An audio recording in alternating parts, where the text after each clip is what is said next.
71. That's how many countries are allied with the US and China, respectively. So, who has more friends?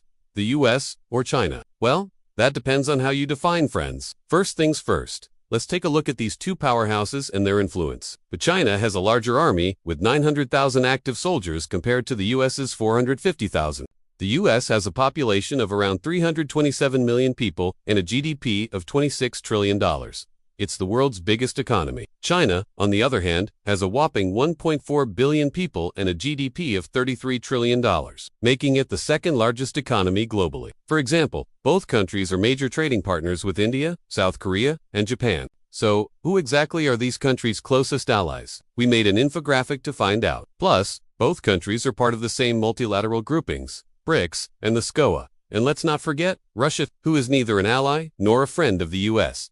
Yet they seem to be closer than ever before. Many countries have close ties with both countries. So instead of thinking of them as friends, maybe we should think of them as acquaintances. After all, in the grand scheme of things, they're all just one big happy family. So is India really the US's best friend in South Asia? Well, not so much. It's like having more neighbors. You might know them, but does that mean they're your friends? Probably not. So let us look beyond the numbers and see which country has more friends based on actual partnerships and alliances. Now let's talk about military might. The US spends over $700 billion annually on its military, more than double what China spends. So when it comes to hard power, the US is definitely stronger.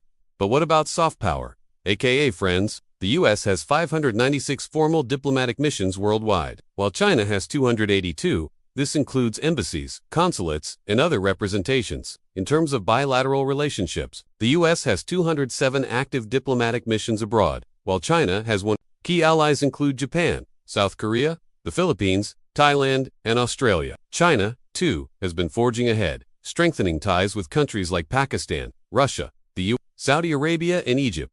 But having more diplomatic missions doesn't necessarily mean you have more friends. The U.S. has a long history of forming alliances, especially in the Asia-Pacific region. Both countries rely heavily on the U.S. for their security, but economically, they're more aligned with China. In fact, China is South Korea's biggest trading partner. So, is the US really South Korea's best friend? What about Japan? Despite being US allies, both countries have territorial disputes with China, so they do share a common enemy. But the numbers don't tell the whole story. Many of these countries have close ties with both the US and China. We'll start with the US's supposed best friends, Japan and South Korea. What about India? It has close ties with the US, but also shares a $100 billion trade relationship with China. Same with ASEAN. Member states like Thailand, Vietnam, and the Philippines. They all have strong economic ties with China. In conclusion, the US and China have a lot of friends, but maybe not as many as you think.